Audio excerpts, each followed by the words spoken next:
বিশ্বকাপ দরজায় করা নাড়ছে, কিন্তু বড় প্রশ্ন, নেইমার কি থাকবেন সেই মঞ্চে? আর ঠিক এই সময়ে স্পেনের নতুন সেনসেশন লামিন ইয়ামাল জানালেন নিজের মনের কথা। নেইমার ছাড়া ফুটবল যেন অসম্পূর্ণ। ফিফা বিশ্বকাপ 2026 শুরু হতে বাকি আর মাত্র কয়েক মাস, কিন্তু চোটের কারণে এখনও অনিশ্চিত ব্রাজিল সুপারস্টার নেইমার জুনিয়রের অংশগ্রহণ। এই অবস্থায় বার্সেলোনার তরুণ তারকা লামিন ইয়ামাল জানিয়ে দিলেন তিনি বিশ্বকাপে নেইমারকে দেখতে চান যে কোনো মূল্যে। চ্যাম্পিয়ন লিগের কোয়ার্টার ফাইনালের গুরুত্বপূর্ণ ম্যাচের আগে সংবাদ সম্মেলনে ইয়ামাল বলেন, নেইমার শুধু একজন ফুটবলার নন, তিনি এক ফুটবল জাদুকর। তিনি বলেন, নেইমার আমার শৈশবের হিরো, আর তার খেলা দেখে আমি বড় হয়েছি। তিনি ফুটবলকে অন্য এক উচ্চতায় নিয়ে গেছেন।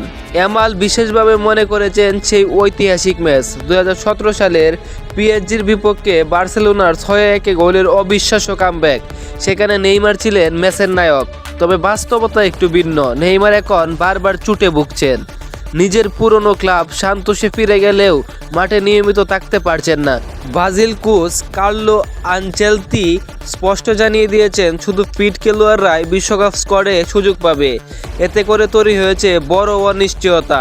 তাহলে কি নেইমার থাকবেন না বিশ্বকাপে? তবুও আশা ছাড়লেন না ইয়ামাল। তিনি বলেন, নেইমার এমন একজন খেলোয়াড় যার খেলা দেখার জন্য মানুষ টিকিট কাটে। আমি আশা করি তিনি বিশ্বকাপে থাকবেন। এখন দেখার বিষয়, চোট কাটিয়ে কি আবারও ফিরতে পারবেন নেইমার?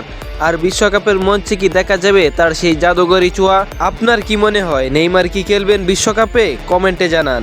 এমন আরও নিউজ পেতে চ্যানেলটি সাবস্ক্রাইব করে সাথেই থাকুন।